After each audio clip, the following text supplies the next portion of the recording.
अर्जक अतिथि मांगलिक क्रिया के अंतर्गत चित्रावण और दीप पूजन का कार्यक्रम संपन्न कर रहे हैं। आइए और आइए मैं सभी परिवारों को आमंत्रित करूंगा क्रम से परम पूज्य मुनिवर के कर कमलों में शास्त्र भेंट करने का कार्यक्रम संपन्न करेंगे। आइए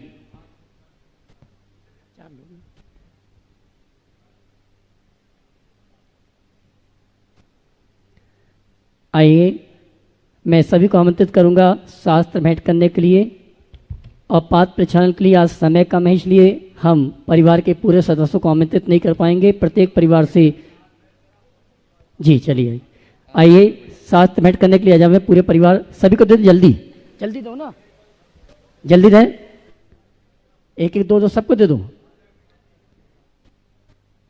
जिनवाणी जग मैया जन्म दुख मेट दो, जन्म दुख मेट दो, मरण दुख मेट दो।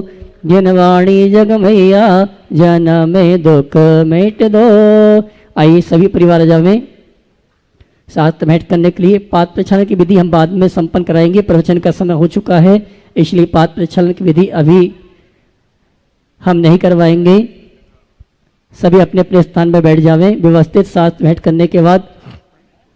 हाँ जी, श्रीमान बीरचंद जी, विनीता जी अग्रवाल ट्रस्टी गुणायतन बनारस, ये भी शास्त्र भेंट करने का कार्यक्रम संपन्न करें, जो कि आज साहित्य में डिस्काउंट के पुण्यार्जक परिवार हैं। 50% डिस्काउंट में आज इनके परिवार की ओर से साहित्य बिक्री में छूट प्रदान की गई है। सभी अपने स्थान में बैठे। समय हो रहा है मंगल प्रवचन, मंगल उद्बोधन का। बाद में करवाएंगे। दोनों हाथ उठा के जयकार लगाएंगे। बोले देवादिदेव श्री आदिनाथ भगवान की जय जय जय। देवादिदेव श्री महावीर भगवान की जय जय जय। संत शिरोमणि गुरुवराचार्य श्री विद्यासागर जी महाराज की, नवाचार्य श्री समय सागर जी महाराज की जय जय जय। गुणायतन पीड़िता संघ का संबंध भावना एक प्रवर्तक, जन जन के संत प्रखर वक्ता, बोले परम पूज्य मुनि श्री प्रमाण सागर जी महाराज की जय जय जय। मुनिवर श्री निर्वेक सागर जी महाराज की जय जय जय। मुनिवर श्री संतान सागर जी महाराज की। देवी अहिल्या की नगरी मालवा की शान इंदौर की आचार्य श्री विद्यासागर सभागार से परम पूज्य मुनिश्री के मंगल उद्बोधन मंगल प्रवचन का लाभ लें। उसके पूर्व पारस चैनल, जिनवाणी चैनल, प्रमाणिक ऐप, आदिनाथ चैनल के माध्यम से जो इस कार्यक्रम को देख और सुन रहे हैं उन सभी का और यहाँ पर उपस्थित समस्त श्रावक श्राविकाओं का धर्म प्रमाण समिति के साथ साथ सकल जैन समाज इंदौर हार्दिक अभिनंदन स्वागत करता है। चलते हैं प्रतिदिन की भांति परम पूज्य मुनिवर के इसी चरण नमन करते हुए गुरु वंदना का सौभाग्य प्राप्त करेंगे। दोनों हाथ जोड़ लेंगे और मेरे साथ बोलेंगे हे मुनिवर नमोस्तु नमोस्तु नमोस्तु। आइए गुरुवर के आशीर्वाद से हम और आप प्रवचन श्रृंखला का प्रारंभ करें। उसके पूर्व आपसे कहना चाहूँगा आगामी अष्टानिका महापर्व के अवसर पर 7 नवंबर से 15 नवंबर तक ऐतिहासिक अद्भुत अकल्पनीय प्रभावना के साथ मूल संस्कृत में निबद्ध सिद्ध चक्र महामंडल विधान सिद्धों की आराधना करने का सौभाग्य उन संतों के सानिध्य में प्राप्त हो रहा है जो सिद्ध बनने की भावना के साथ तप और तपस्या कर रहे हैं। ऐसे संत के सानिध्य में आगामी अष्टानिका महापर्व में अनुष्ठान प्रारंभ होगा और वो सौभाग्यशाली परिवार हैं जिन्होंने मंडल पुण्यार्जक के रूप में अपने परिवार के साथ अपने इष्ट मित्रों के साथ इस अनुष्ठान को करने का सौभाग्य प्राप्त किया है। लेकिन उससे भी ज़्यादा सौभाग्यशाली वो परिवार हैं जो मंडप में आके पूरे 108 मंडलों की सिद्धों की आराधना करने का सौभाग्य प्राप्त करेंगे। बंधु जो भी सामान्य इंद्रनाणी के रूप में इस अनुष्ठान में सम्मिलित होने का अवसर प्राप्त करना चाहते हैं, आवास व्यवस्था सहित 31,000 रुपये की राशि निश्चित की गई है, जिसमें कमेटी द्वारा वस्त्र, भोजन व्यवस्था, आवास व्यवस्था, द्रव्य सामग्री प्रदान की जाएगी। और आवास व्यवस्था से रहित जो भी इस अनुष्ठान में सौभाग्य प्राप्त करना चाहते हैं मात्र 21,000 रुपये की राशि के माध्यम से आप मंडप में जितने मंडल हैं उनकी पूजन भक्ति आराधना करने का सौभाग्य प्राप्त कर सकते हैं। आइए समय हो चुका है मंगल प्रवचन मंगल उद्बोधन का और आज से प्रवचन की विशेष श्रृंखला प्रारंभ हो रही है वक्तांबर के काव्यों पर। और आइए आप सभी की ओर से परम पूज्य मुनिवर के श्री चरण नमन करते हुए निवेदन करेंगे। मंगल प्रवचन मंगल उद्बोधन के लिए दोनों हाथ उठा के जयकार लगाएंगे। बोले परम पूज्य मुनि श्री प्रमाण सागर जी महाराज की नमस्ते गुरु। ओम। सभी लोग अपने दोनों हाथ जोड़ लें और मेरे साथ महामंत्र के स्मरण के लिए अपना मानस तैयार करें।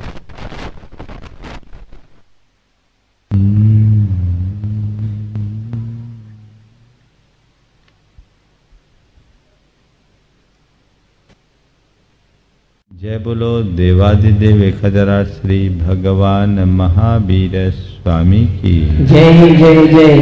अहिंसा परमो धर्म की जय जय जय। परम पूज्य आचार्य गुरुवर श्री विद्यासागर जी महाराज की जय जय जय। बोले परम पूज्य मुनि श्री प्रमाण सागर जी महाराज की नमस्ते गुरुवर। हमारे जीवन के कल्याण के दो मार्ग हैं, एक साधना का और दूसरा आराधना का। साधना के मार्ग में खुद रास्ता बनाते हुए आगे चलना होता है और आराधना के मार्ग में हमें बस अनुकरण करना पड़ता है। एकाकी अपना रास्ता तय करना सबके बस की बात नहीं, लेकिन किसी के पीछे लग जाना सबके लिए सुगम है। साधना का मार्ग ज्ञान का मार्ग है, एकाकी का मार्ग है। खुद अपने बलबूते अपने उत्कर्ष का मार्ग है, जिस पर हर कोई नहीं चल सकता। दिल इच्छा शक्ति और उच्च मनोबल के धनी ही साधना के मार्ग पर आरूढ़ होकर सिद्धि के शिखर तक पहुंच पाते। लेकिन आराधना का मार्ग हर कोई अपना सकता है। ये ऐसा ही है जैसे किसी नदी की विपरीत धारा में अपने बाहुओं के बल पर तैरकर पार होना और दूसरा किसी ट्यूब के सहारे नदी को पार करना। जिसे तैराकी का प्रगाढ़ अनुभव है और जिसके बाहुओं में प्रबल दम हो, वही तैर कर पार कर पाता है।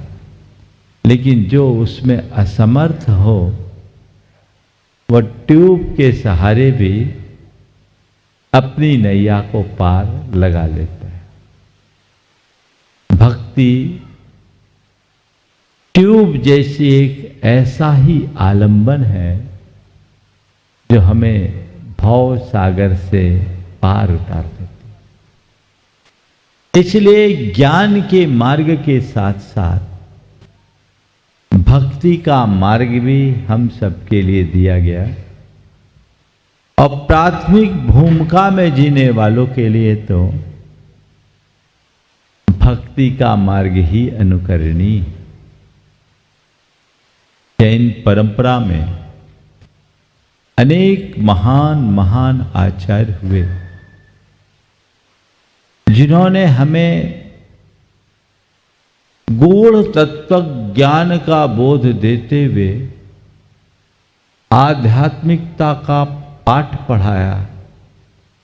तो वहीं ऐसे भी अनेक आचार्य हुए जिन्होंने भक्ति की गंगा में अवगाहित कराकर हम सबके पापों को प्रक्षालित किया, हमारा उद्धार करने का मार्ग बताया। जब हम जैन परंपरा के इतिहास पर दृष्टिपात करते हैं तो हमें भक्ति के रचयिताओं में सबसे पहले आचार्य कुंद के दर्शन होते हैं। जो एक महान आध्यात्मिक तत्व प्रस्तोता होने के बावजूद भक्ति की गंगा को प्रवाहित किया। उन्होंने 10 भक्तियां लिखी और भक्ति के इस महात्म को उद्घाटित करते हुए उन्होंने कहा, अर्हन्ते सुभक्ति सम्मतम, अरहंत परमात्मा के प्रति उमड़ने वाली शुभ भक्ति सम्यक्त है। वे कहते भक्ति ये जिनवरानम जमखी यदि पुव्व संचियम कमम, भगवान की भक्ति से हमारे पूर्व संचित कर्म नष्ट होते हैं। भक्ति की शक्ति का और भक्ति के महात्म का उद्घाटन सर्वप्रथम आचार्य कुंद ने किया। और वे कहते हैं कि अपने जीवन में भक्ति स्तुति करो, क्योंकि भक्ति कोई क्रिया नहीं, भक्ति एक साधना है। क्योंकि वह अंतस्पर्शी है, भक्ति बनती है और वह हमारे कर्म गलाने में कारण बनते हैं। पश्चातवर्ती अनेक आचार्यों ने भक्ति की रचना की। उनमें एक महान दार्शनिक आचार्य समंतभद्र हुए। महान दार्शनिक होने के उपरांत भी उन्होंने भगवान की स्तुति की। स्वयंभू स्तोत्र, स्तुति विद्या जैसे महान स्तुति परक दार्शनिक ग्रंथों की रचना की।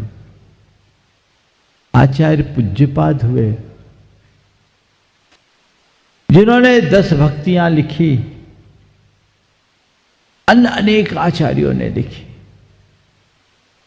लेकिन इन सब के मध्य आचार्य मानतुंग के द्वारा विरचित भक्तांबर स्तोत्र का एक अलग ही स्थान है। जब हम भक्तांबर स्तोत्र की बात करते हैं तो लगता है कि भक्तांबर स्तोत्र केवल भगवान का स्तवन मात्र नहीं, यह अपने आप में मंत्र हो गया है। इतनी प्रसिद्धि और इतना प्रभाव किसी अन्य स्तोत्र में देखने को नहीं मिलता, क्योंकि भक्तांबर स्तोत्र और नमोकार ये 2 हमारे जीवन के प्राणाधार हैं। और सभी जैनी इनका आराधन करते हैं, चाहे नमोकार मंत्र हो या भक्तांबर स्तोत्र। आखिर इसकी इतनी महिमा की वजह क्या है और इसका इतना गांभीर्य क्यों? आज से हम इस पर ही चर्चा करेंगे। पर इससे पहले कि हम स्तोत्र को ले, इसके रचना की पृष्ठभूमि पर चर्चा कर लें। भक्तांबर के रचयिता आचार्य मानतुंग के विषय में इतिहासकारों ने अनेक प्रकार की चर्चा की है, लेकिन सर्व आधारों पर यदि कहा जाए तो इनके रचना काल 7वीं शताब्दी में राजा हर्ष के काल को अधिकतर विद्वानों ने मान्य किया। आचार्य मानतुंग के विषय में जो लोक श्रुति है, जो सर्वप्रसिद्ध कथा है कि राजा किसी बात से क्षुब्ध होकर आचार्य मानतुंग को कैद में डाल दिया और उन्हें 48 तालों में बंद किया। और ऐसा सब लोग कहते हैं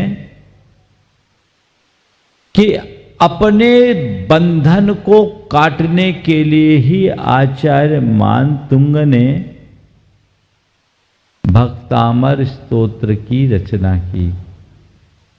और ये जगत प्रसिद्ध है कि भक्तांबर के पाठ से आचार्य मान तुंग के 48 तालों के बंधन टूट गए। लेकिन जब मैं इस बात पर गंभीरता से विचार करता हूं तो मुझे नहीं लगता कि आचार्य मान तुंग ने अपने बंधन को काटने के लिए स्तोत्र की रचना की होगी। और अव्वल तो मुझे यह भी नहीं लगता कि उन्हें 48 तालों में बांधा गया होगा, क्योंकि आज के समय कोई नृशंस से नृशंस अपराधी हो तो उनके हाथ और पांवों में बेड़ियां होती। 48 तालों में बांधने की बात, और आचार्य मान तुंग के द्वारा उनको काटने के लिए भक्तामर स्तोत्र रचने की बात मुझे कम समझ में आती। लेकिन फिर भी मैं कहता हूं आचार्य मान तुंग को 48 तालों में बांधा गया और आचार्य मान तुंग ने भक्तामर की स्तुति से उस बंधनों को काटा। 48 ताले ये कौन से हैं?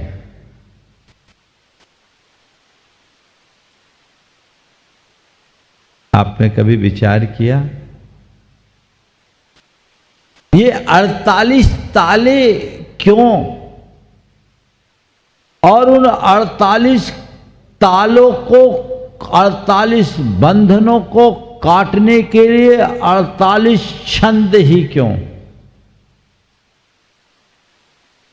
कभी आपने विचार किया?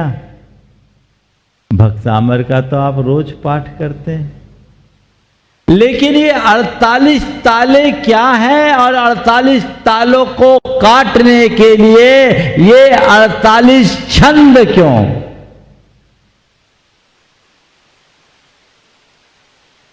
तो ये 48 ताले और कुछ नहीं है, ये 48 ताले हमारे अपने अंदर के बंधन है,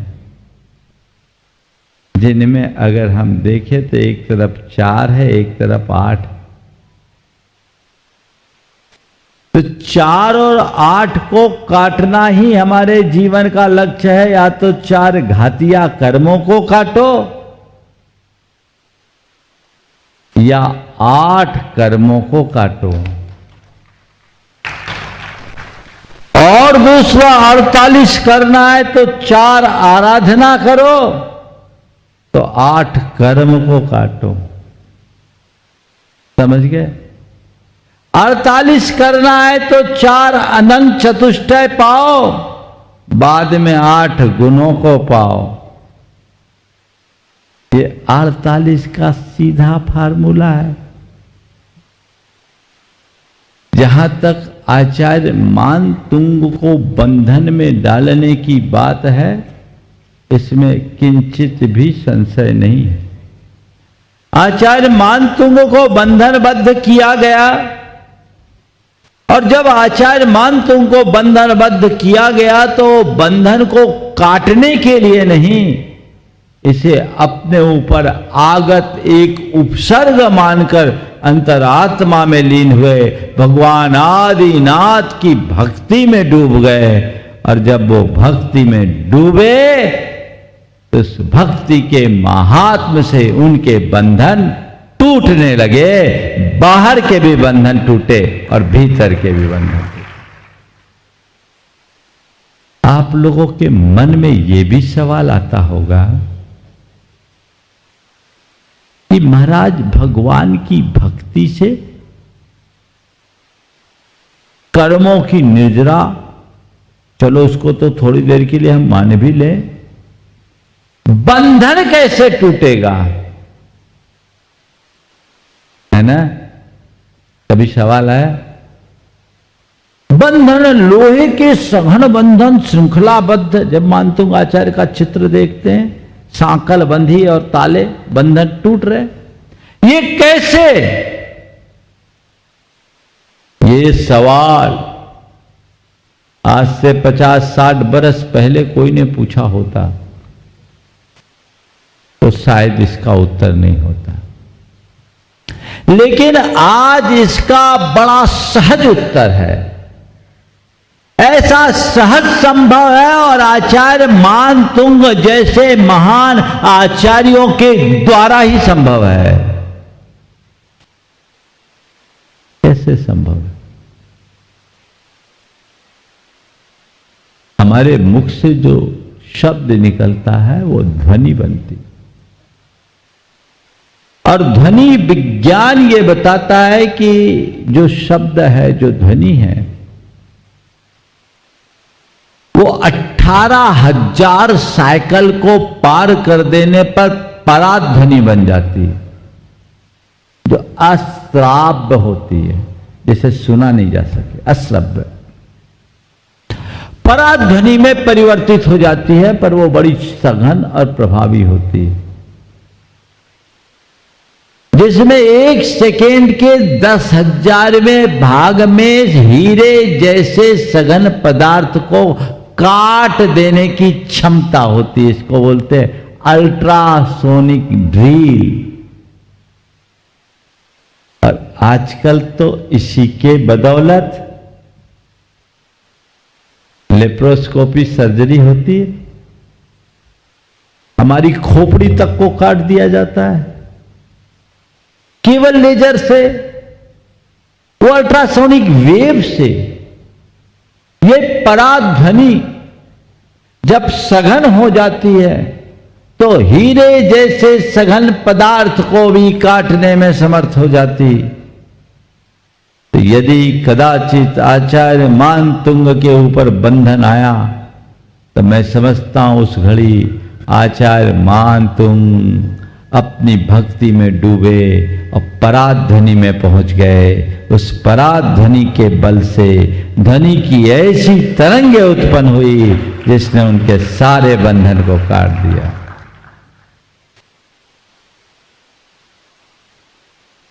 ये मानतुंग आचार्य का ही कटा, तुम्हारे नहीं कटने वाले। उनने सांखले काट दी, तुम तो सूतली भी नहीं काट पाओगे। बोलो होगा क्या? उस लेवल तक जब तक नहीं पहुंचे तब तक ये चीजें संभव नहीं है। इन दिनों बहुत सारे रिसर्च हुए प्रार्थना उपासना पर, इसका बड़ा प्रत्यक्ष प्रभाव दिखता है। एक व्यक्ति अस्वस्थ है और उस अस्वस्थ व्यक्ति के लिए यदि कोई व्यक्ति प्रार्थना करता है तो उसके स्वास्थ्य में ज्यादा सुधार हो जाता है। ऐसे अनेक रिसर्च है अमेरिका में हुए।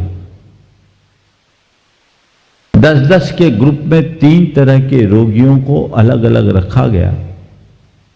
10 के लिए प्रार्थना की गई, 10 के लिए नकारात्मक भावना भाई गई और 10 को नॉर्मल ट्रीटमेंट दिया गया। आप सुनकर आश्चर्य करेंगे, जिनके लिए प्रार्थना की गई उनकी बीमारी की रिकवरी की रेट 200% हो गई। जिनकी लिए नकारात्मकता रखी गई, नकारात्मक भावना भाई गई, वे और ज्यादा गहरे स्तर पर बीमार हो गए। और जिनको नॉर्मल ट्रीटमेंट दिया गया उनकी रिकवरी रेट नॉर्मल रही। ट्रीटमेंट सबका एक सा था, बीमारी सबकी एक सी थी, एज ग्रुप एक सा था, सब चीजें देखा जाए तो सब समान थी, लेकिन फिर भी परिणाम में फर्क था। किसका? ये भावनाओं की तरंगों का था।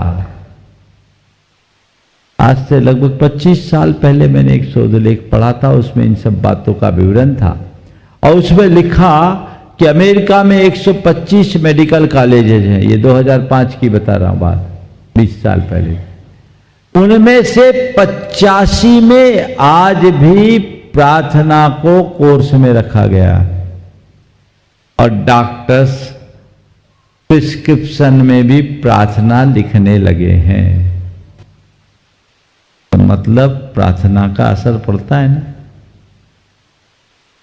अब इस प्रार्थना का असर कैसे पड़ता है, स्तोत्र पाठ का, भक्ति का प्रभाव कैसे पड़ता है हमारे स्वास्थ्य पर और हमारे कर्म कैसे करते हैं, थोड़ी सी उसकी चर्चा कर लूं, फिर आज बात की शुरुआत करूंगा।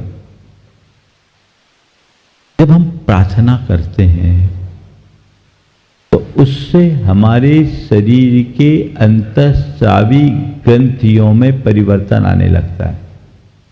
हमारे शरीर की अनेक अंतःस्रावी ग्रंथियां हैं, उनमें खासकर एड्रिनल ग्रंथि और पिट्यूटरी ग्लैंड, हाइपोथैलेमस ग्लैंड, अन्य अनेक ग्रंथ। जब हम पूजा, प्रार्थना, आराधना, भक्ति करते हैं, उससे हमारे अंतःस्रावी ग्रंथियों से पॉजिटिव सिक्रेशन शुरू हो जाता है। उनके उस सकारात्मक स्राव से हमारे शरीर में रहने वाले जो रसायनों का असंतुलन है वो व्यवस्थित हो जाता है। आप दवाई खाते हैं, बीमार क्यों होते हैं? जब हमारे शरीर के रसायन बिगड़ते हैं। दवाई खाते हैं यानी उन रसायनों की पूर्ति आप एक्सटर्नल माध्यम से देते हैं, उससे चीजें ठीक होती। लेकिन जब आप अपनी भाव विशुद्धि को जगाते हैं, आपके शरीर के रसायन वैसा काम करना शुरू कर देते हैं और अच्छे रसायनों का स्राव होता है, तो उससे आपके शारीरिक और मानसिक दोनों प्रकार के स्वास्थ्य में सुधार होता है, अपना स्वास्थ्य सुधर जाता है। तो ये स्तोत्र पाठ आदि के माध्यम से स्वास्थ्य तो सुधरता ही है। सबसे पहली बात, ऐसा करने से हमारे अंदर के रसायन बदलते हैं, रसायन बदलने से कर्मों की केमिस्ट्री भी चेंज हो जाती है और कर्मों की केमिस्ट्री के चेंज होने से हमारी भावधारा के बदलते ही जो कर्म अनादि से हमारी आत्मा में चिपटे हुए हैं उनको अलग होने के लिए बाध्य होना पड़ता है, वे बाध्य होकर झड़ जाते हैं। इससे ही कर्मों की निर्जरा कही जाती है। ये भक्ति की शक्ति है, अंदर परिवर्तन होता है। भक्तामर स्तोत्र जैसे स्तोत्र के पाठ से हम यह सब बातें अपने अंतर में घटित कर सकते हैं। समझ में आ रही है बात आपको? तो ये एक माध्यम है। शास्त्रों में वर्णित बातें निराधार नहीं है, इनका अपना विज्ञान है। आज मुझे भक्तामर स्तोत्र की चर्चा करनी। मैं आप सबसे कहूंगा, ये भक्तामर स्तोत्र कहने को एक जैन स्तोत्र है, पर मैं ये कहता हूं भक्तामर स्तोत्र जैनों का भले कहा जाए, पर यह स्तोत्र प्राणी मात्र का है, संप्रदायातीत है। ये एक मंत्र है, जो इसका आराधन करेगा उसको उसका लाभ होगा। अरे भैया, किसी को मलेरिया है, उसे कुनैन दी जाए तो कुनैन है। जिसको मलेरिया हो उसको काम करेगा, और जिसको मलेरिया उसको कुनैन खाना चाहिए। कुनैन ये नहीं देखता कि हम इस जाति के वर्ग को ठीक करेंगे, इस धर्म के लोगों को ठीक करेंगे, इस पंथ के लोगों को ठीक करेंगे, इस परंपरा के लोगों को ठीक करेंगे। कुनैन तो कहती है, जो खाएगा आराम पाएगा, जो खाएगा आराम पाएगा, भक्तामर गाएगा उसका उद्धार होएगा। इसलिए मैं उन सभी श्रद्धालुओं और श्रोताओं से कहना चाहूंगा, आप आनंद लीजिएगा। और मैं आज से जिसकी शुरुआत करने जा रहा हूं, वो भक्तामर स्तोत्र का वह अर्थ आप सबके बीच रखने की कोशिश करूंगा जो आपने आज तक नहीं सुना। भक्तामर की यही महिमा रही जिसके कारण इस पर अनेक मंत्रों और कल्पों की रचना की गई। मैं समझता हूं जितनी अधिक रचनाएं भक्तामर स्तोत्र पर हुई शायद ही किसी स्तोत्र पर हुई हो। आखिर ऐसा क्यों? मेरी समझ में ये मध्ययुगीन प्रभाव है। मध्य काल में जब वाम मार्ग का प्रवर्तन हुआ, चमत्कार को नमस्कार की बातें आने लगी, तो इधर उधर की बातों से बचाने के लिए लोगों ने भक्तामर स्तोत्र का ही भिन्न भिन्न तरीके से प्रयोग करना शुरू किया, जिसके कारण यंत्र मंत्र तंत्र कल्प सब इसके साथ जुड़ते गए। आज भी बहुत सारे रिसर्च हुए। जर्मनी में भक्तामर पर रिसर्च हुआ है, जिसके आधार पर भक्तामर के कार्ड्स बनाए गए। उन कार्ड्स की आराधना से कैंसर जैसी बीमारी ठीक होती। बहुत सारे लोग भक्तामर हीलिंग का प्रोग्राम भी चलाते हैं। भक्तामर एक आराधना है, उससे स्वास्थ्य भी ठीक होता है। पर मैं आप सबसे कहता हूं, मैं इन सब पर उतना विश्वास नहीं करता। मैं चमत्कारों पर विश्वास नहीं करता।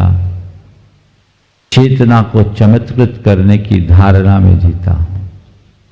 आप नियमित भक्तामर का पाठ कीजिए, आराधन कीजिए और संपूर्ण भक्तामर को पढ़िए।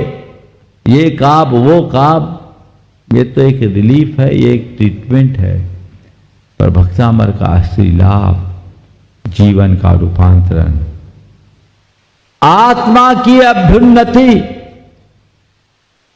चेतना की निर्मलता, एक प्रकार की आध्यात्मिक क्रांति, वो घटित होना चाहिए। वो यदि घट जाए तो हमारे जीवन का कायाकल्प है। इसलिए जो विवेचना यहां आपको सुनने को मिलेगी, अब तक आपने जो सुना है उससे हटकर मिलेगी।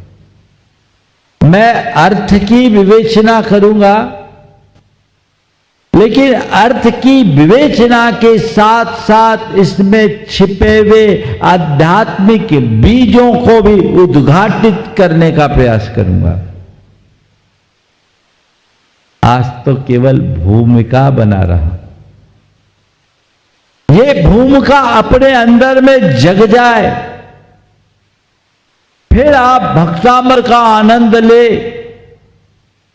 उसका लाभ अनिर्वचनीय होगा।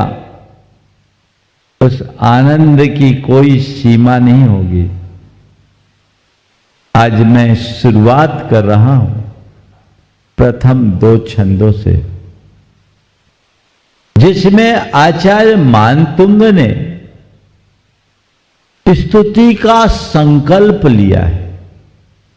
आगे के क्रमवार में विषय दूंगा, लेकिन स्तुति के संकल्प में भी उन्होंने जो बातें लिखी है,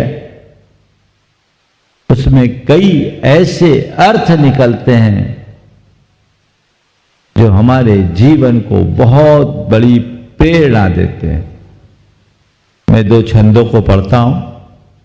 ये भक्तामर स्तोत्र की एक और विशेषता बसंत तिलका छंद में निबद्ध है। इसमें सबसे लालित्यपूर्ण और माधुर्य के रस से भरा हुआ ये छंद है। इसके गायन में बड़ी मधुरता होती और इसके प्रत्येक चरण में 4 चरण है। एक छंद में प्रत्येक चरण में 14-14 अक्षर होते हैं। ये 14 अक्षर 14 पूर्वों का द्योतक है और ये 14 अक्षर 14 गुणस्थान से पार जाने का प्रतीक है। इन 14 अक्षर का मतलब इसमें सारे वांग्मय का सार समाहित है। भक्तामर पर बहुत काम किया गया, लोगों ने पूरे भक्तामर के एक एक अक्षर पर विधान लिखा। आर्यका पूर्णमती का भी बड़ा अच्छा विधान है। पूरी आराधना एक एक अक्षर अक्षर अपने आप में मंत्र है। आप इसको भावपूर्वक पढ़ने की कोशिश कीजिए। भाव धारा से बढ़कर जब आप इसे पढ़ेंगे, इसका आराधन करेंगे, अपने जीवन में एक विशेष चमत्कार का अनुभव करेंगे। अब रहा सवाल एक और कि इसका पाठ करे महाराज तो संस्कृत का पढ़े कि हिंदी का। भक्तामर स्तोत्र तो संस्कृत का ही है, संस्कृत का ही पढ़ना। हिंदी की स्तुति है, उससे भगवान का स्तवन होगा, स्तवन का अपना लाभ है। लेकिन भक्तामर स्तोत्र को यदि आप शुद्ध उच्चारण के साथ पढ़ोगे तो भले ही उसके अर्थ का तुम्हें ज्ञान हो या ना हो, उसके अर्थ का ज्ञान हो या ना हो, उसका फोनेटिक प्रभाव भी तुम्हारे जीवन पर चमत्कार घटित करेगा। ध्वनि वैज्ञानिक प्रभाव। संस्कृत में जब हम कोई शब्द उच्चारित करते हैं तो उससे जो उत्पन्न होने वाले शब्दों की खनक है ना, उसमें अनंत ऊर्जा का विस्फोट होता है। वो हमें अतिरिक्त ऊर्जा से भरती है, ऊर्जावान बनाती है, उसका प्रभाव पड़ता है। इसलिए आप सबसे मैं कहूंगा, आप भक्तामर को संस्कृत में बोलने का अभ्यास कीजिए और उसकी मूल लय में बोलने की कोशिश कीजिए। शुद्ध उच्चारण, हर वर्ण और अक्षर का अपना उच्चारण स्थान है। अगर शुद्ध तरीके से उच्चारित किया जाए तो जो ध्वनि की तरंग निकलती है वह अपना अचूक प्रभाव छोड़ती है। और यदि उच्चारण का तरीका ठीक नहीं है तो प्रभाव कम पड़ेगा। एक बार एक ने मुझसे पूछा, महाराज भगवान की स्तुति तो स्तुति है, कोई भी स्तुति कर लो, पर संस्कृत में ही करना जरूरी क्या? भगवान को केवल संस्कृत भाषा आती है क्या? बाकी भाषा भगवान नहीं समझते? हम हिंदी में भी तो बोल सकते हैं। आपके भी मन में आ सकता है सवाल। यह सवाल आपके ही बीच से आया, शंका समाधान में किसी ने पूछा था कि महाराज जी सारे स्तोत्र पूजा पाठ प्राय संस्कृत भाषा में ही आते हैं, तो क्या भगवान को संस्कृत ही आती है और कोई भाषा नहीं आती? हमने कहा भगवान को तो तुम्हारी भाषा और परिभाषा से कोई प्रयोजन नहीं। तुम किसी भी भाषा में बोलो, भगवान तो तुम्हारे बोलने से पहले ही तुम्हें समझ चुके हैं कि तुम क्या हो। भगवान के पास तो हृदय सभर भाव से जाओ, प्रभाव पड़ेगा, उसमें कोई संशय नहीं। लेकिन यहां जो संस्कृत भाषा की बात है वह केवल इसलिए कि इसका फोनेटिक इफेक्ट बहुत गहरा है। दुनिया में सैकड़ों भाषाएं हैं, लेकिन उन सब भाषाओं में सबसे ज्यादा अनुशासित भाषा यदि है तो संस्कृत है। उसके उच्चारण का अपना तौर तरीका है। तो आप अन्य भाषा में प्रार्थना करो उसमें, और संस्कृत के स्तोत्र पाठ आदि करो उसमें, फर्क पड़ता है। मंत्र जाप स्तोत्र पाठ को उसकी मूल भाषा में करे, ताकि उसकी ऊर्जा को डिकोड किया जा सके। ये शब्द शब्द नहीं, बीज पद है, इनमें अनंत शक्तियां हैं। वो डिकोड कब होगी? जब आप उसको ठीक तरीके से उच्चारित करेंगे। बाकी तुम्हें कुछ नहीं आता, भाव लेकर चले जाओ, भगवान का कल्याण हो जाएगा। भगवान के चरणों में भाव लेके चले जाओ, तुम्हारा कल्याण हो जाएगा। उसमें तो भावना की ही विशेषता है। एक बच्चा भगवान के पास जाके प्रार्थना कर रहा था, बहुत देर से भाव भर करके भगवान से कुछ कह रहा था।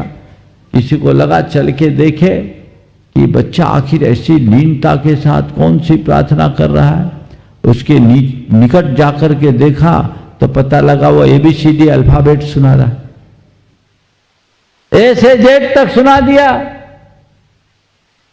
सामने वाले ने उसे टोकते हुए कहा, क्या कर रहे हो? बोला, प्रार्थना कर रहा हूं। क्या कर रहे हो? भगवान से प्रेयर कर रहा हूं, प्रार्थना कर रहा हूं। बोले, ऐसी कैसी प्रार्थना? बोले, मुझे नहीं मालूम, मैं तो भगवान से A to Z तक सुना देता हूं और कहता हूं भगवान मेरे पास शब्द नहीं, भाव है। मैं भगवान से A to Z तक सुना देता हूं और कहता हूं भगवान मेरे पास शब्द नहीं, भाव है। मैं प्रार्थना करना नहीं जानता, पर इतना जानता हूं आप महान हो, मेरे तारनहार हो। आपकी शरण में आने से मेरा उद्धार होगा। मैंने A से Z तक आपको सुना दिया। दुनिया की जितनी भी प्रार्थना बनी है इसी अल्फाबेट से बनी है। आपको जो पसंद हो अपने मन की प्रार्थना बना करके स्वीकार कर लेना। मैं आपसे पूछता हूं, ये प्रार्थना जीवंत प्रार्थना कहलाएगी कि नहीं? बोलो, है ना? तो भावना का अपना महत्व है। भावना युक्त प्रार्थना ही जीवंत प्रार्थना है, बाकी सब जड़ है। लेकिन संस्कृत भाषा की जो बात है वह मैं केवल इसलिए कर रहा हूं क्योंकि आपको उसका ध्वनि वैज्ञानिक प्रभाव का भी लाभ मिले। तो प्रयास सबको करना चाहिए। इसका उच्चारण भी मैं आप सबको साथ साथ कराऊंगा। आज तो मैं भूमिका ही बना रहा हूं क्योंकि मैं देख रहा हूं आप में से किसी के पास पुस्तक नहीं है, इसलिए इसकी शुरुआत कल से करूंगा। आप पुस्तक रखिए, चाहे अपनी डिजिटल पुस्तक रखिए। अब तो समय बचा है 5 मिनट का, इसलिए विधिवत एक दिन और प्रतीक्षा करा लूं, भूमिका बना लूं, और ताकि आप और लोगों को भी इसकी सूचना दें। कल से आप कागज पेन भी लेके आइएगा और जहां मैं कहूंगा वहां आप निशान लगाइएगा। संस्कृत की भाषा में उच्चारण का अपना एक तरीका होता है। कहाँ हमें अल्प विराम, कहाँ हमें पूर्ण विराम लेना, कहाँ ह्रस्व रखना, कहाँ दीर्घ रखना, इन सब बातों का ध्यान रखते हैं। उसी में एक आता है संयुक्त आद्यम दीर्घम। जहां संयुक्त अक्षर आए तो पूर्ववर्ती अक्षर के ऊपर हमें जोर देना पड़ता है। हिंदी में भी चलता है, लेकिन हिंदी में तो आप चाहे जैसी बात धका लेते हैं, संस्कृत में धकाने की बात नहीं है। वहां तो पूरा नियमबद्ध चलना होगा, वही वहां की व्यवस्था है। हिंदी में जैसे हम लोग बोलते हैं अक्षर, अक्षर बोलते हैं क्या? बोलो, क्या बोलते हैं? अक्षर। क्यों बोले अक्षर? छ जो है संयुक्त है, उसके पूर्व अ है तो हमने अ पर जोर दिया, अक्षर। विज्ञान, विज्ञान बोलते हैं क्या? बोलो, विज्ञान बोलते हैं या विज्ञान बोलते हैं? क्यों बोले विज्ञान?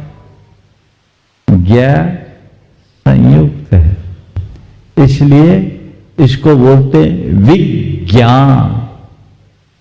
उपक्रम, उपक्रम नहीं बोलते, क्या बोलेंगे? उपक्रम। तो जैसे हिंदी में हम लोग बोलते हैं वैसे ही संस्कृत में भी उच्चारण करते समय इन बातों को ध्यान में रखना जरूरी है। जैसे कल हम बोलेंगे भक्ता मर प्रणत मौल मणि प्रभाना। अब भक्ता मर बोले, भक्ता मर प्रणत मौल ही नहीं बोलेंगे। क्यों? प्र आया है तो र पर हमें जोर देना है। मौली मणि प्रभानाम, मणि प्रभानाम नहीं, प्र आ गया तो उसके पहले जो वर्ण है उस पर जोर देना। तो ये चीजें हैं क्रमानुसार यथा प्रसंग आप सबके बीच रखी जाएगी। लेकिन मैं आप सबसे कहूंगा कल से आप पूर्ण आनंद लीजिए। भक्तामर की गंगा में अवगाहित होने का अवसर आपको मिलेगा। यथा प्रसंग मैं आपको कुछ ऐसी बातें भी बताने की कोशिश करूंगा जो आज तक आपने संभवतः न सुनी हो।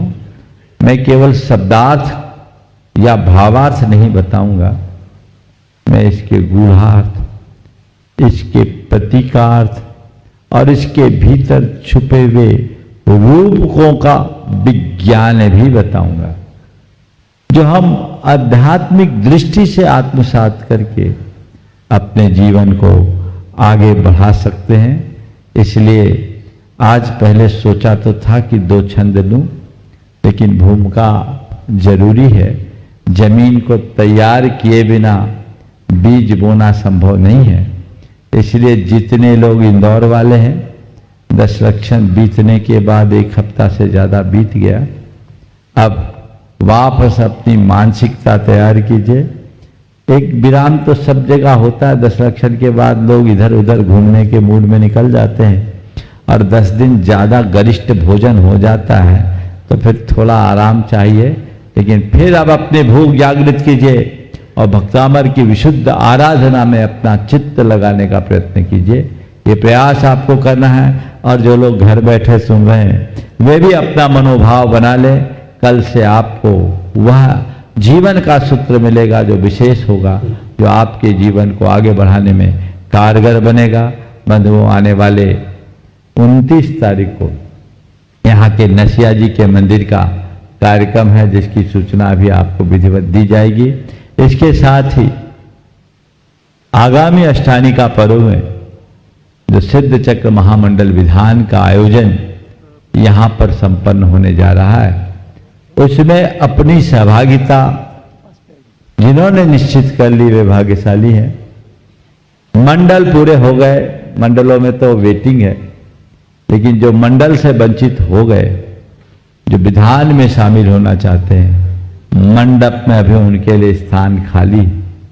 कमेटी ने बहुत बड़ा मंडप बनाया है और आपकी व्यवस्था भी उन्होंने बहुत तत्परता से कर ली है। जो व्यवस्था आपको दी गई, आगामी 2-3 दिन और बचे, इसमें जो भी अपना नाम देना चाहे शीघ्रातिशीघ्र अपना नाम दे। जीवन के लिए इस अलग अवसर का लाभ उठाएं, क्योंकि ऐसे मौके बार बार नहीं मिलते। देश भर के जितने लोग इस कार्यक्रम को सुन रहे हैं वो 16 और 17 का कार्यक्रम भी अपने साथ बना ले। और 17 तारीख को पिछी परिवर्तन होगा। 15 तारीख को यहां पर ऐतिहासिक रथ यात्रा संपन्न हो। 108 रथों का समूह जब सड़क पर चलेगा, आप कल्पना करो, मेरे ख्याल से ये इतिहास में पहली बार होगा जो इंदौर नगर में होगा। हम 108 मंडलीय सिद्ध चक्र विधान संपन्न करने जा रहे हैं। मंडप में प्रवेश करते ही एक अलग प्रकार की ऊर्जा का एहसास होगा। ऐसी ऊर्जा से अपने आप को भरते हुए जीवन का पथ प्रशस्त करें और अपने जीवन को आगे बढ़ाएं। इस पवित्र भाव के साथ आज मैंने आप सबके बीच भूमिका बनाई है, ये संदेश सब तक पहुंचा दे और कल से भक्तामर की विशद विवेचना आप सबके मध्य होगी। बोलिए अहिंसा परमो धर्म की।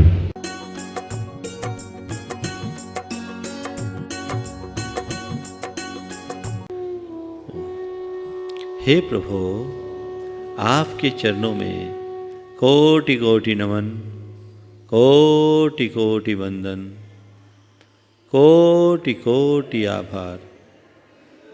हे प्रभु, आपकी कृपा से मुझे यह जीवन का नया दिन मिला। मुझे ऐसी शक्ति दे कि आज के इस दिन को अच्छा दिन बना सकूं। हे प्रभु, मुझे ऐसी शक्ति दे कि आज के इस दिन को अच्छा दिन बना सकूं। हे प्रभु, मुझे ऐसी शक्ति दे कि आज के इस दिन को अच्छा दिन बना सकूं।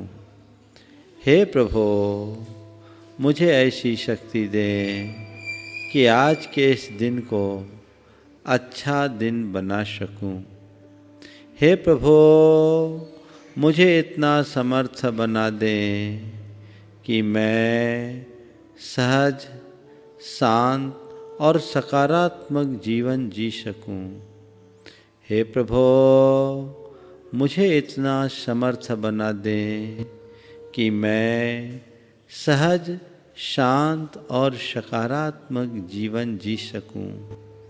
हे प्रभु, मुझ में इतना संयम ला दो कि मैं भावनाओं पर नियंत्रण रख सकूं।